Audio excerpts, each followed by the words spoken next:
Welcome back to the 100 Millionaires podcast. My name is Walter Amarillo. I'm here with my amazing co-hosts, Mike Shine and Mitch Jorsky. Mike, why don't you bring us in? Hey, we haven't been here in a while. Massive income from passive income. It is fun right now. A lot going on. Yeah, there's a crypto crash going on. So why don't we bring in Mitch Jorsky, the crypto king?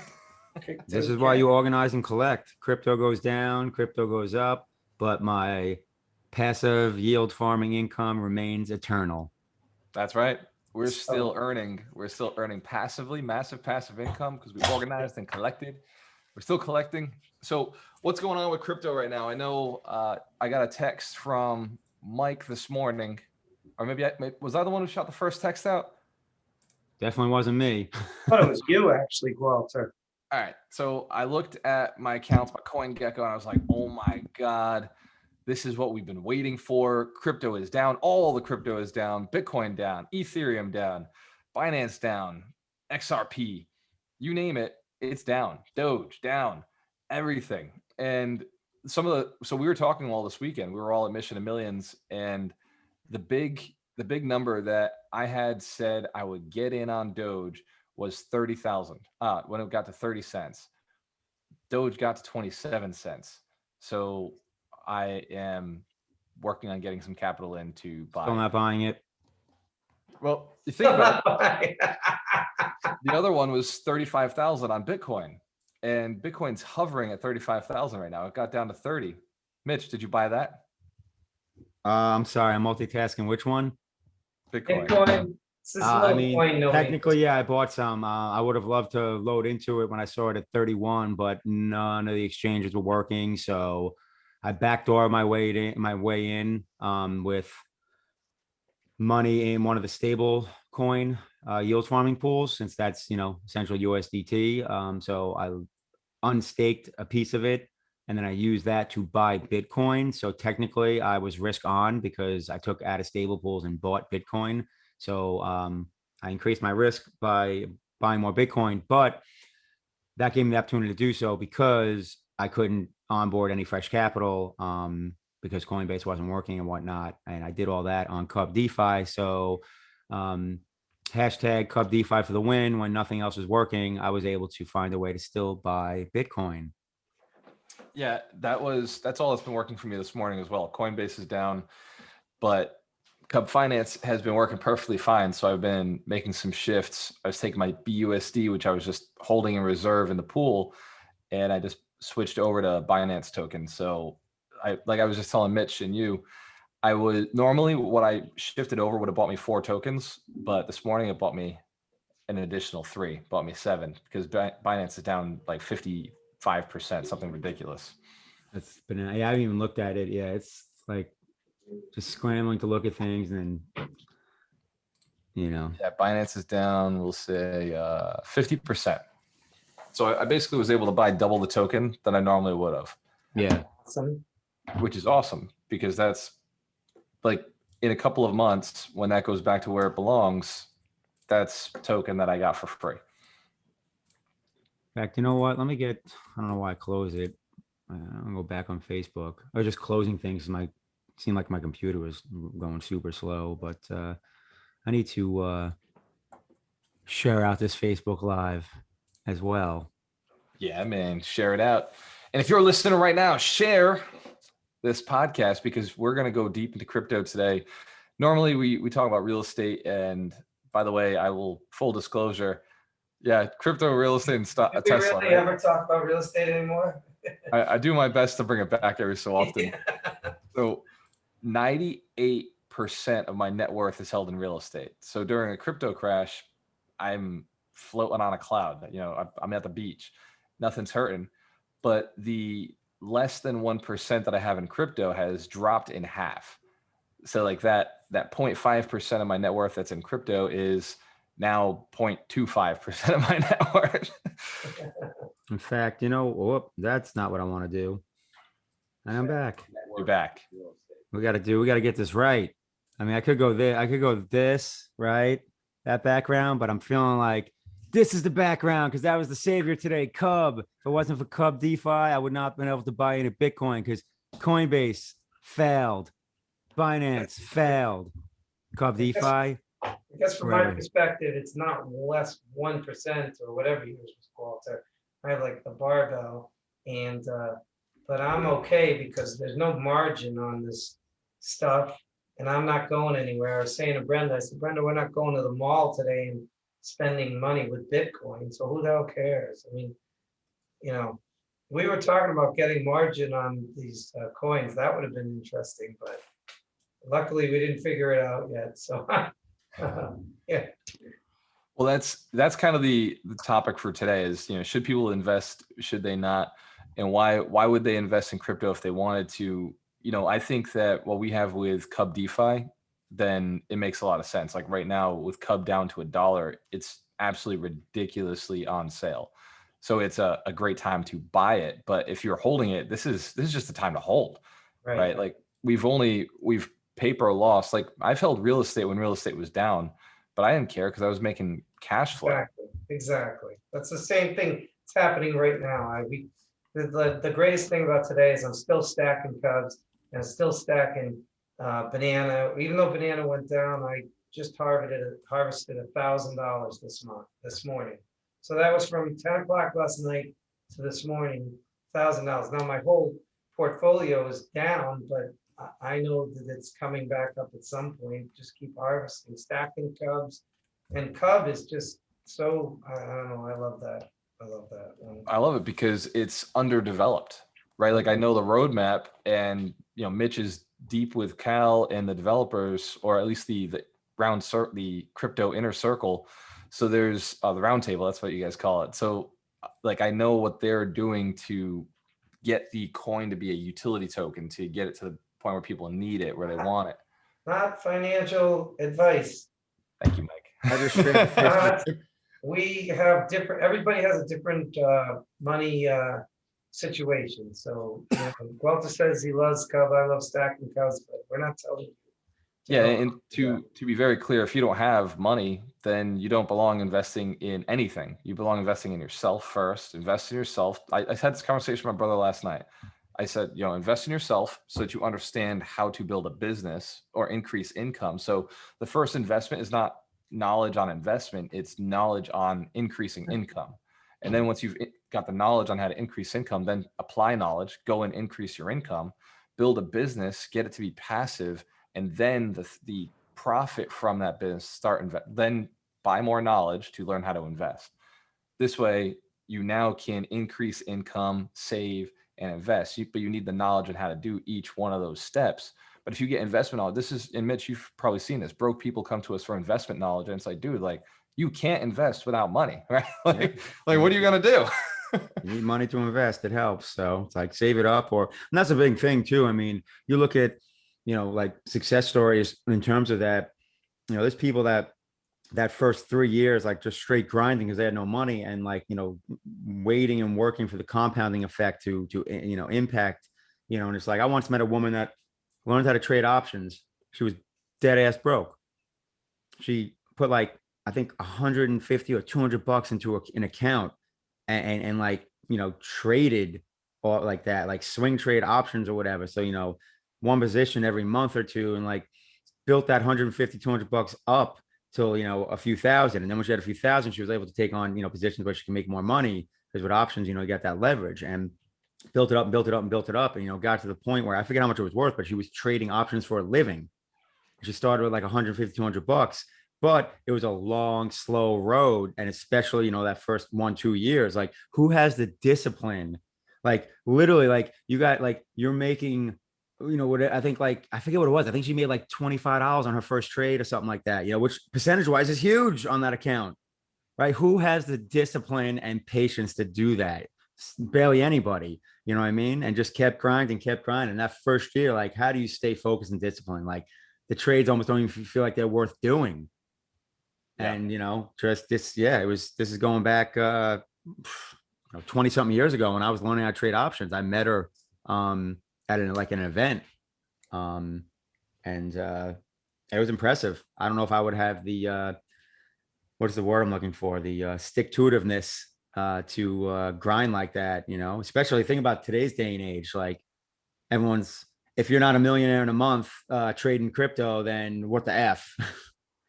That So, seems to be the theme, right? I have the same thing with Tesla. If you look at a Tesla chart, some of these people that I follow on YouTube, Tesla from 2010 to like 2018 is just a flat line. And I cannot believe that, because some of these people got it like, you know, 15 bucks, but you know, it's like a Thursday and you're sitting there saying, oh, I'm sick of this. And you just sell out. These people held Tesla for 10 years before it went to the moon.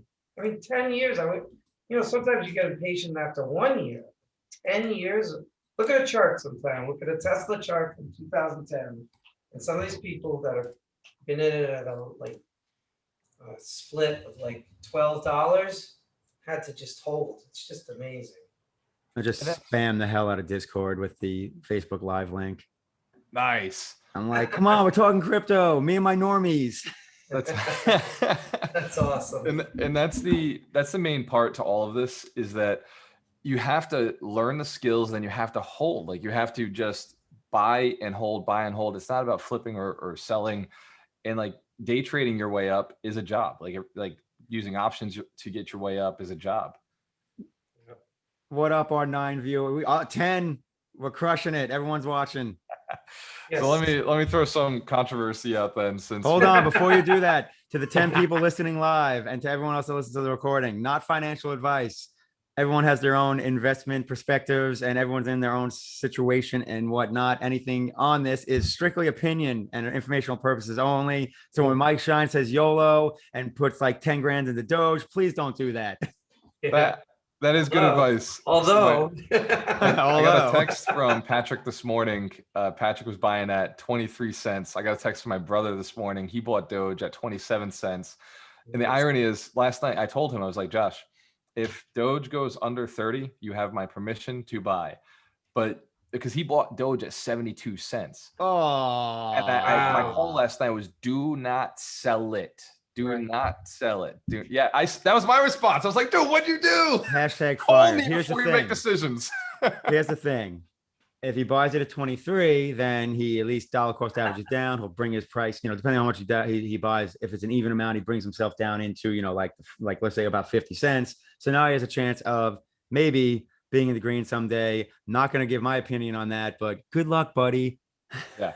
So, but that goes back to asymmetrical risk. On the Facebook, Matt Clark wrote, instructions unclear, buying Doge. no. I'm gonna start. I think that's gonna be my next crypto book.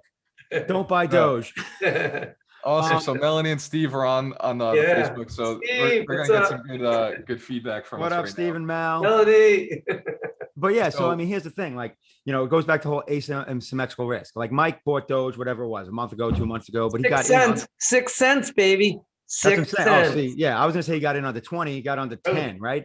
That right there is a great investment simply for the fact that he bought at 6 cents. So his asymmetrical risk is ginormous. You want to get into stuff where you have huge upside and limited downside. In fact, I was literally reading a newsletter this morning. This guy, that's why I'm in Cub. Yeah, I'm in SHIB. That's why I'm in SHIB. YOLO. All right, definitely not SHIB. Hold on. That's why I threw $50 at it and lost $50. But anyway, so put 250 at it. Down? Wait, it's down? No, it's the only thing up. Actually, I'm not gonna share what coin that's actually up right now that I'm in because I wish I had more. Luckily, I bought a little more last night. Rune. Hashtag Rune. the one I no, not Rune. Hashtag the one I was trying to stake and still haven't been able to stake. Matic. So that's cool. Yes. I had that with people with Ethereum where I told them they had to get into Ethereum to get into WLEO, which is not true. They could have done USDC, but anyway, they all crushed it when it went up to like 4,000. Yeah. So yeah, nice. It's like I was buying Ethereum at $800 to get it into Leo, and I would just leave a little bit back in my wallet for gas fees. And I think I was sitting on half a token at one point, and it went to $35, like $3,500. So I was like, you know what? I'm going to take this extra $800 I just made and roll it into Wrap Leo, roll it into Cub, and I've been earning on that this entire time. So it's like, I'm okay with it. I want to own more ETH right now. Shout out to Cal. Cal's one of the 10 listening. Hey, Cal, tell him to come Driving, on. he's driving to get coffee and listening to us clowns. He's probably like, damn normies. Normies, newbies, Or boomers, Rollin calls, he says civilians. civilians. There So we go. whether we're civilians or newbies, Hello. we're in love with Cub, we're in love with Leo. And since Cal's on the call, I'll do a shout out to Cub Finance and Leo Finance. If you want to learn more about what Mitch is doing, Mitch is so safe with his investments, it's almost boring, but he's almost always right. And he called the dip on Bitcoin, he called the dip on ETH, he called the dip on Yet I didn't short them. you didn't short them, but you called it. Like you dropped the charts. You said, this is what I expect. I expect Bitcoin to 35,000, 30,000. So you can follow Mitch. He's Scaredy Cat Guide on Leo Finance. So leofinance.io / I'll put it in the link. Scaredy Cat Guide. Put it in the conversation. Yes, I do charting posts on Leo Finance. And it's been get crazy my votes because I learned so much from the things that you post. And I've been saying it for weeks now. Like when Bitcoin gets to 35, I'll get in. When Bitcoin gets 35, I'll get in. And Bitcoin's at 35. And now I'm like, no, I just want to buy more Cub. Yeah. Well, I mean, and that's the thing. It's just, in the end, technical charting is all probabilities. And, that was my calls are based on that. It's like I use a 10-day moving average pretty often as a overbought, oversold gauge. And, looking at the monthly chart, that 10-period moving average, it was like, well, right now instead of like 32, I expect next month it'll probably be around 35. And I expected that we were going to get this consolidation sell-off possibly, but into June. So therefore, that's why 35 was kind of my number. Nice. Then we just got this massive sell-off. So not only did we go through 35, but we touched that moving average when we hit basically, 31 and change 32. So in a way, we worked off that overbought condition, so to speak. Yeah. But this is one heavily violent move on high volume. And that was the big thing. Before today, there was really no volume. Like I was looking at it, I'm like, wow, so that's why I'm like, well, it's not like 2017, 2018, there's no volume. Today we got the volume. So is this the capitulation moment or is this the beginning of a bear market? Will we know? Who knows? But you can still position yourself to make money in crypto, even if we go into a bear market, because the bottom line is we have yield farming sites now where you can earn yield on your coin. You can play it safe if you want, just put it into stable coins, and maybe those yields are going to shrink, but it's still, producing income off of, holding an asset. And especially if you have coin you plan on holding, people have Bitcoin, they're going to hold their whole entire life. Why not earn yield on it? That's what I'm going to do. That's what I'm going to do. I'm just questioning whether I should put some of that Bitcoin into Ethereum. Hey, Cal, I just powered up another 28 Leo. Thank you very much. 28? Did you put 3 zeros behind it? It goes in every single day. It goes in. If you make 28 Leo a day, that's a lot of Leo by the end of the year. You'd probably be making more, but my vote power sadly was like at 100 several times over the Orlando weekend. That dang Orlando trip messing up my crypto efficiency. Yeah, but getting your mindset. Here's what I've been looking at. So I made it on the charts, on the Leo Finance charts, as somebody reinvesting. I've gone back in. I keep putting about 100 Leo back in, and so I've hit the charts as a reinvestor. But I want to do more, right? Like I'm looking at Leo right now and the price that it's at, and it's half of what I've seen at its high. So I'm looking at Cub, which is way under half of what it should be at. If Cub should run around $2.50 to $4, and it's under, like for a little while there, it was at 99 cents. Now it's at $1 too. Of course, yeah. It's going to go back up because it's a solid token and Kingdoms are coming out. So Kingdoms. We're just waiting for the pools, which hashtag when Kingdoms, right? When pools. Mitch, you're muted. When audit finished, Certic needs to like step on their horse super slow. My guess is that's what we're waiting on. Everything's like waiting and it's just sitting there. I don't know that for a fact, but that's my guess. I think what I would say, just waiting for the audit report to say good to go. And if that's the case, then I'm okay with it, because I would rather have an audit by Certic than one of the other hack sites that are just, they're like pretend audits. Rec.com. Right. It's literally my favorite site. I don't know if that's like vindictive or but I love that site. I was like, oh my goodness, this thing got wrecked. 500 million wrecked. I have sort of a different philosophy. I mean, I definitely peak at the dollar value, but I really I really look at Cub and Leo not converting it to dollars, but just how many do I have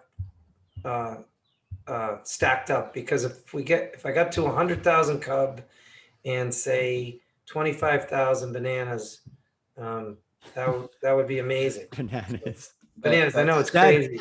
That's bananas. Bananas. Bananas. I was teaching a friend of mine how to do this stuff, and he says, I can't go to my wife and ask for 10 grand to tell her I'm going to put it into bananas. You know, that's because she's never Need spent 10 earbuds. grand on bananas before, but that's more about her than it is about him.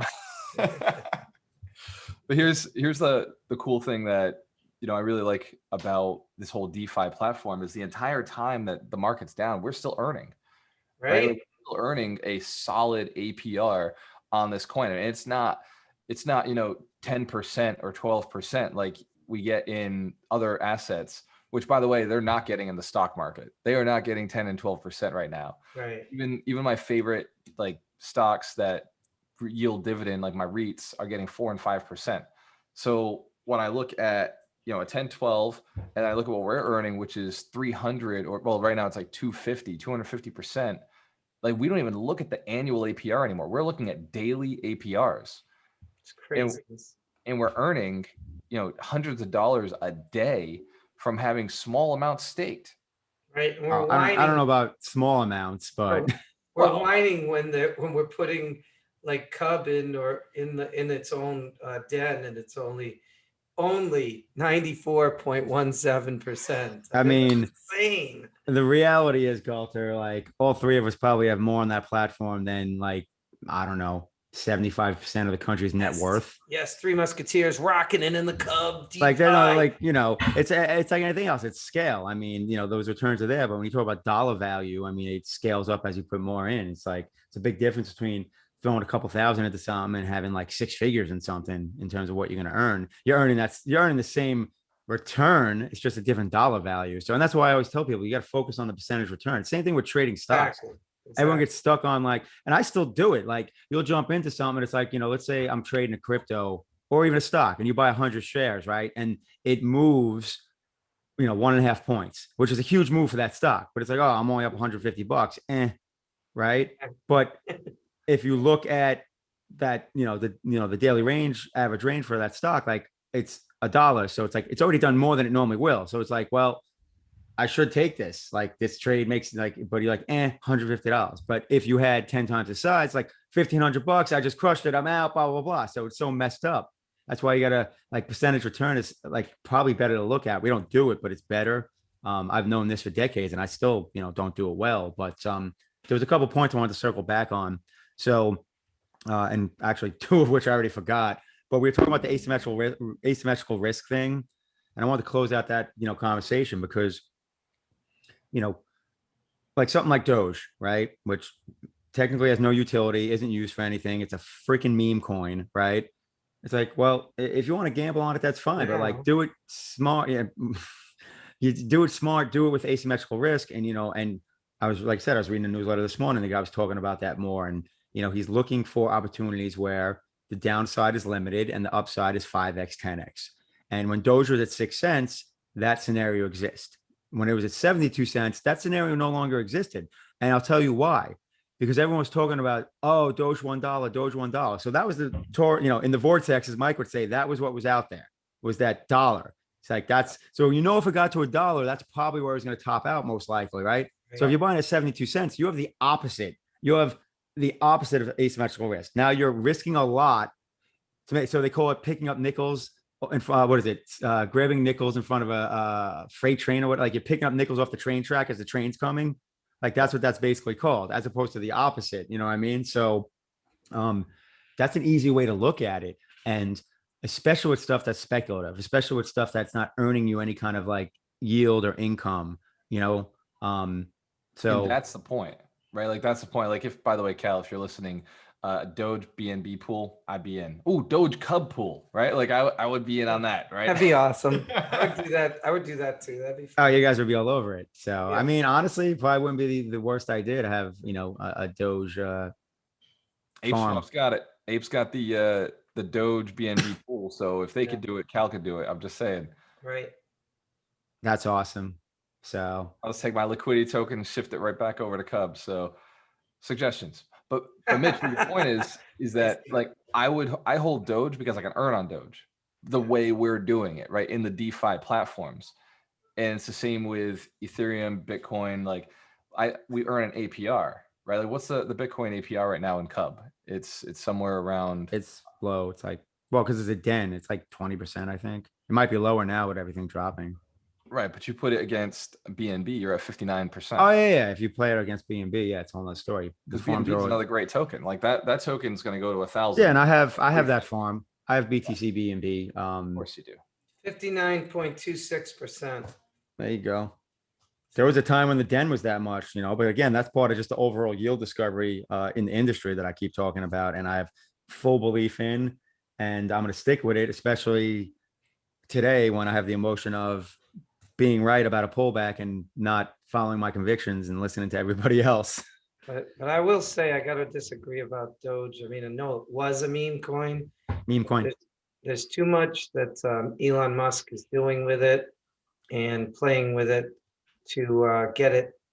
I just don't think of it as a meme coin anymore. Mike, there's too many influencers who are actually, accepting it in their company. Exactly. That are So, accepting utility. Gentlemen, I 100% agree with that.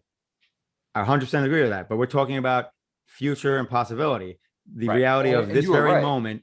Like you're right about look, you don't buy Doge at this point in history at 70 cents. Like that's just foolish because and I'm not like, and that's the thing, it's not like, it's called like, actually I was listening to on the drive home from Orlando, I was listening to a Bigger Pockets podcast for the first time in actually a long time. And it wasn't even about real estate back. Good job.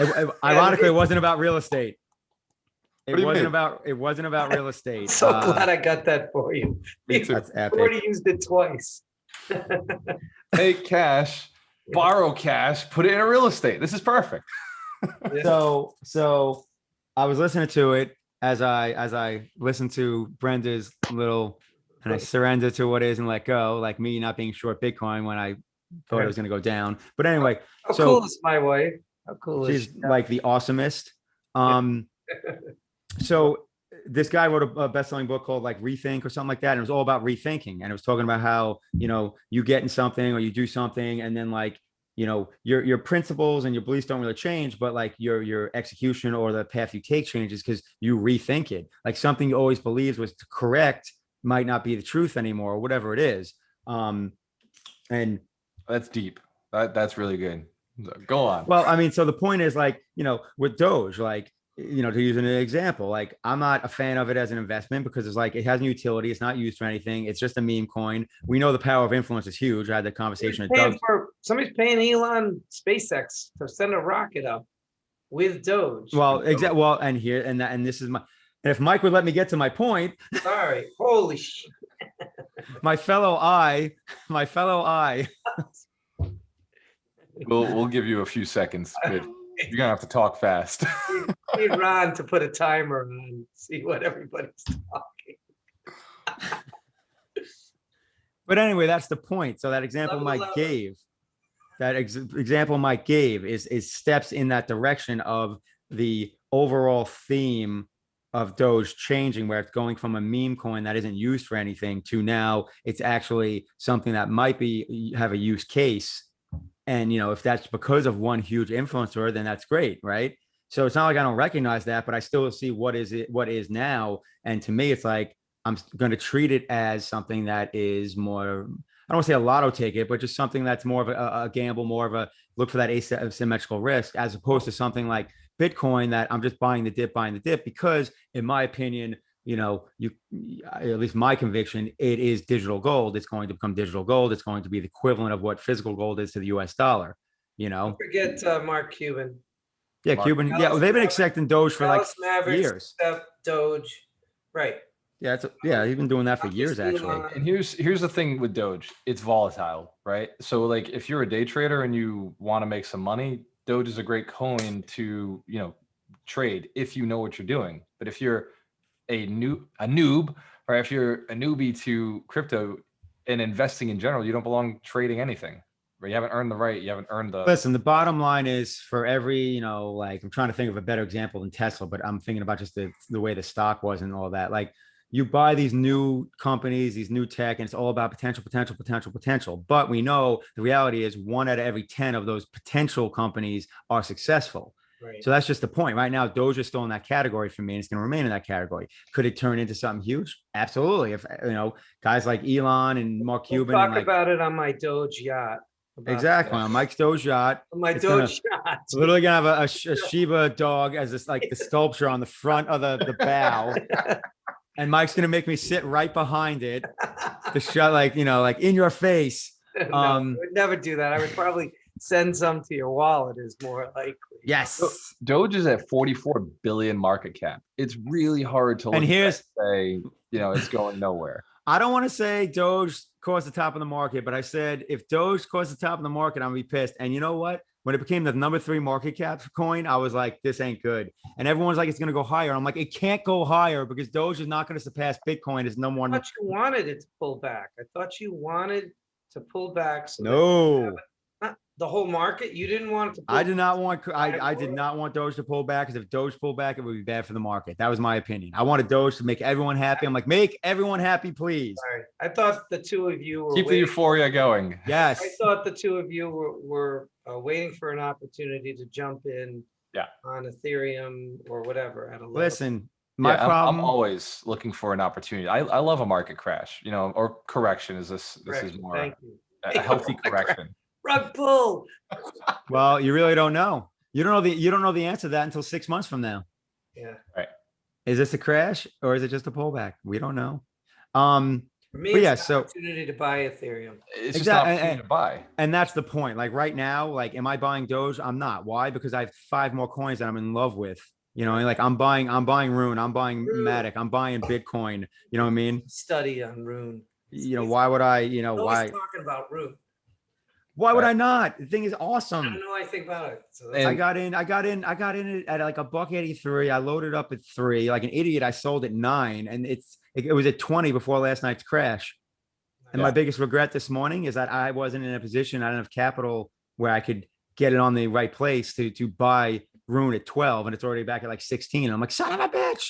And that's where the stable coins come in. That's where, like if you're all over the place and too many volatile coins, you miss out the opportunity to buy in on low dips. So it makes sense to put some of your earnings into stable tokens. And in USD, it's boring until the day it's not, until the day you want to move. Today happens, and then I look like a genius.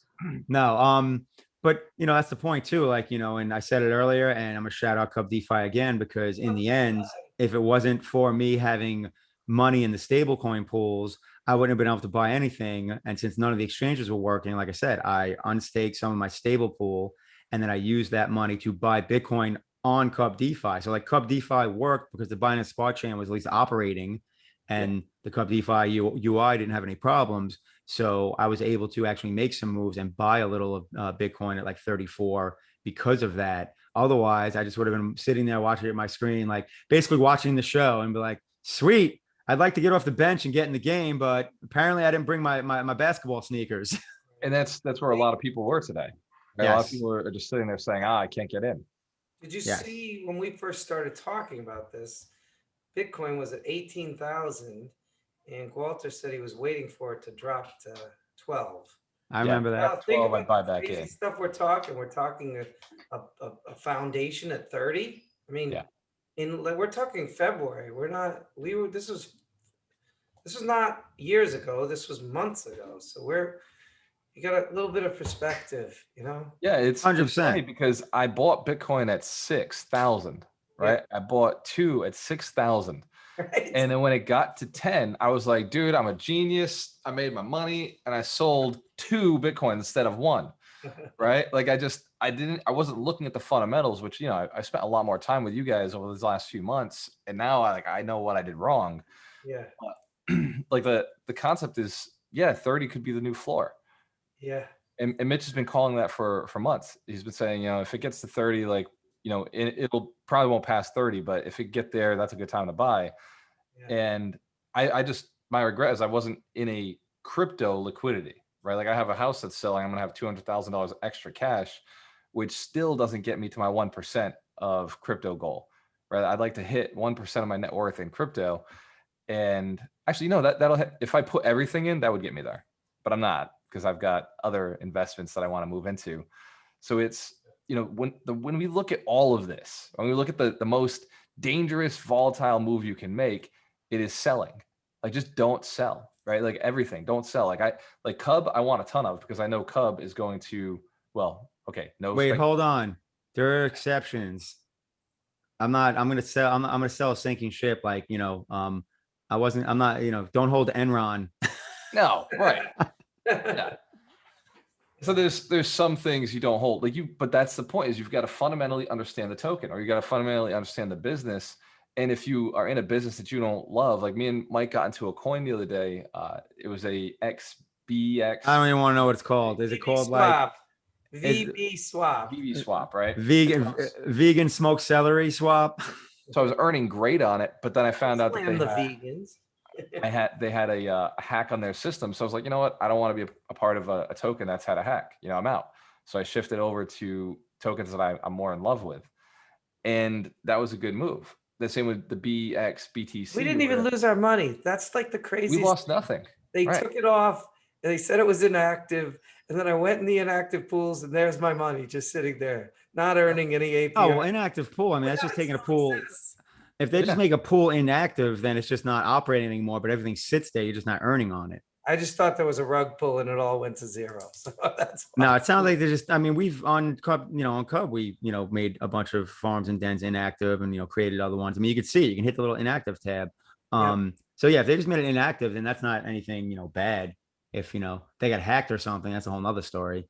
And the moral of the story, I thought they lost $100 million. Did they? The moral of the story here is that we're earning while the market's down, right? Like this is the point is, I threw in 70,000. I think my whole total in right now is somewhere around, it's like 40,000. And that 40,000 is still earning hundreds of dollars a day, while even though the market's down, but it goes back up.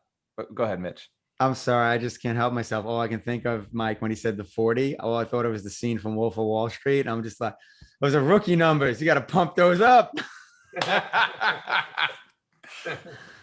It was 80 the other day. So right. Well, and then that's the point. So how about this? Remember the example I gave you guys like a week or two ago, like after Neil had run some math and he was talking about, and and Ethereum was one I picked. There was other coins, but he's like, Ethereum has to basically 5x from here to equal me just sitting in the Cub BUSD pool based on the APR that's, it's earning. And I like that, like clicked for me. So I liquidated half my Ethereum, right? And it was literally right before that 3-day run when it went to $4,000. Like I sold it like 32, 33 and the thing skyrocketed. I was like, you got to be effing kidding me, right? But who cares? Well, but who cares? Because either way, like it still needed to go over 1,000 for me to be a bad decision. Nice. But then this happens, right? A week, like literally a week and a half later, not even. So I'm kicking myself the first 3 days. And here I am like, joy to the world. Like, so that's why like you can't have this trading mindset, the short-term mindset. And that's the thing, like most people that are listening to us right now are not traders, nor should you try to be a trader. You have other things. You have kids, you have jobs, you have businesses. Like you don't be like me, long term. Exactly. Be like Mike. It's not just a Nike commercial. So and that's the point. And it's like you find things that you like, you have conviction in as investments, and then you add when you get dips, right? You buy the effing dip, and that's it. And then the beauty. Actually, the neat thing about staking, if you're listening, go research what staking is, or take the crypto. Take Mitch's crypto course. Because when crypto course is that without spending, go to the website, without spending any more money. Yeah, put it on Facebook. Without spending any more money, we are stacking more and more of these tokens every single day. See, Mike, me and Mike are still like, brothers from another mother, that he's not actually interrupting me. He's literally just finishing my statement for me. Because that was like what I was, literally what I was saying. Like that was the end of my statement was what he just said. Nice. It's about earning. It's about what do you earn? I agree. I agree. Stake the Bitcoin, stake the Ethereum, stake the DOT. I mean, I have I have all my DOT staked. I have all my Ethereum staked, and I have all my Bitcoin except for my Forever coin that's tucked away in our lands far away. I have that staked as well. And every day I contemplate taking the Forever Bitcoin and putting it because like shit, that's a nice chunk of money that could be earning some good yield. But it's okay because diversification is fine. I hear all of your tokens, right? And I get such FOMO. I'm like, dude, like he's in all this stuff. And then I go back to like, what are my principles, right? Do I believe in Cub? Do I believe in where it's going? Do we have some really good future? And I'm just like, when I really think about like fundamentally how I build wealth, my thought is I need everything in Cub right now, right? Like that's my belief system. And again, not financial advice, is my situation. Where's your Bitcoin staked, Mitch? All over the place. No. It's on Cub DeFi. I put it in the den. Okay. And that's going to eventually become a kingdom, which is even better because then I'm going to get more Bitcoin on top of earning Cub. In fact, when I told Doug about that last night, his mind was like, but you had to swap your whole Bitcoin through the whole bridge to get it to Binance, or not? I didn't do a whole Bitcoin. I have 0.35 Bitcoin. No, but I mean, it went from the Ethereum chain over to Binance. So this was just money he's earned. This was easy because I already had the Bitcoin. So I didn't have to do the Leo bridge and all that stuff. So how'd you get it onto the Binance smart chain? So if you want to move your Bitcoin. Proprietary technology. Oh, okay. All right, fine. But that's what someone else would, that's what I would have to Leo bridge. Leo bridge is the answer. I would have to swap it into USDC and then do the bridge. Well, when it comes to the bridge, USDC is the easiest thing. It's the go-to. It's smart, especially when you're onboarding fresh capital, because you can usually buy USDC without fees as opposed to buying Bitcoin where you just get totally raped, at least on regular Coinbase. I think that's the way to go, because Ethereum actually can't, people think like, oh, I need Ethereum, right? But Ethereum isn't an ERC20 coin, because Ethereum it's that blockchain. Every coin that's on Ethereum blockchain other than Ethereum is an ERC20. So if you want to swap from ERC20 to BEP20, which is a Binance Smart Chain, use an ERC20 coin like a Chainlink or there's so many others. When you're on Coinbase Pro, there's a little block there. When you put your dollars, your fiat, your dollars in there, you just press this one little button and it automatically converts to USDC, no charge. Yeah. And that's what I love about USDC. So, but for onboarding onto DeFi, it's best to use USDC, and then you're good with the bridge. You just take the USDC, you flip it into whatever you want. You're going to pay the Ethereum fees. I mean, and the Cub's the easiest thing to do if you plan on staking it. So that's what's great. You can go straight from USDC to Cub, which behind the scenes is literally doing like 5 transactions for you. Nice job, Cal. Nice job, Cal. Yeah, Leo Bridges. Bridge is awesome. Fantastic. Making life way easier. But keep in mind, you still have to pay whatever the Ethereum network fees are. You got to pay the Binance fee. Like, the bridge isn't getting that money. The bridge charges pennies. I did it the other day. I think I moved 3,000 and it was $50. So which is good, which is really good at the time, because pro tip, when it comes to doing transfers, anytime the Ethereum blockchain is involved, the prices ebb and flow with the congestion of the chain. So late night USD Eastern time and early morning US Eastern time is usually the cheapest fees. Middle of the day, you're going to pay 2-3 times the amount. That makes a lot of sense, because pro tip, you're welcome. How much money did I just save people? I should charge for that. Neil, I'm gonna put that in the course. Neil wants to know where your ride or die coin is. Neil's listening. Yeah, I closed my Discord, so I don't know if they're chatting in there too. But wants to know right.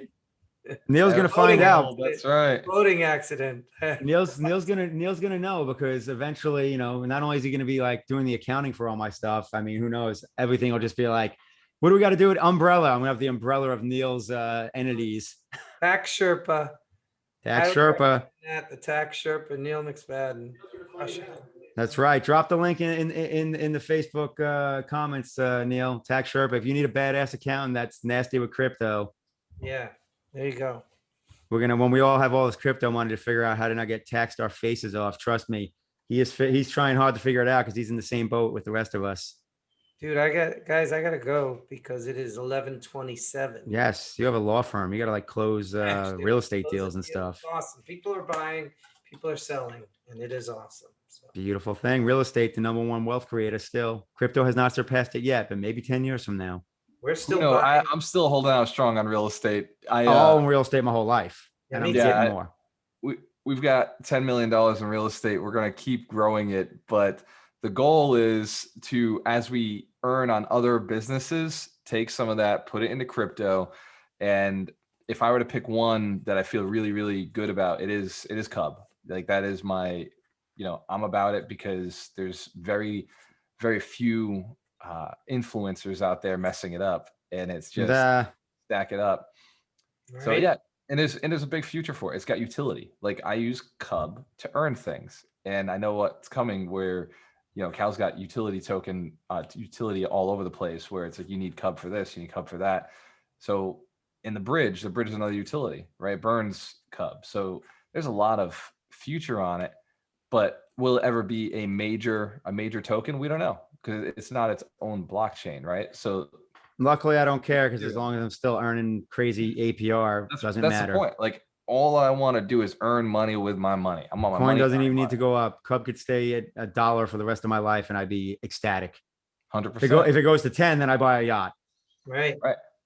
Right next to my Doge yacht. Right next to the Doge yacht. Yeah, we're gonna get a yacht with a big Cub right on the sails. Awesome. Challenge accepted, Mike. Who's getting? Is the Cub yacht or the Doge yacht coming? We got the two animals going against each other. Exactly. So learn more about Leo Finance at leofinance.io. You can follow the Scaredy Cat guide and learn more about his opinion on what's going on. Again, not financial advice. I still believe you got to educate yourself. That's the best investment. Next investments, learn how to build a business so you can get massive passive income. And then once you've got surplus cash, then you learn another investment strategy. Crypto and real estate go hand in hand. I would say real estate first because you can leverage it. You don't really need a lot of money to get started in real estate. And then once you've got your asset in real estate, you can start learning crypto. You got some free time while that real estate is making money and earning and growing. Crypto it out. Ladies and gentlemen, it's time to jump off. Mike Shine. What is passive your phrase? Income from passive income, real estate, crypto, stocks, business. Mitch, speaking of business, what is your tagline? How do we sign off? Make your own investment decisions while you are organizing and collecting. Hell yeah. Ladies and gentlemen, cheers to your success. We have a choice. Always work with the best. Peace. Later, guys. Bye, guys.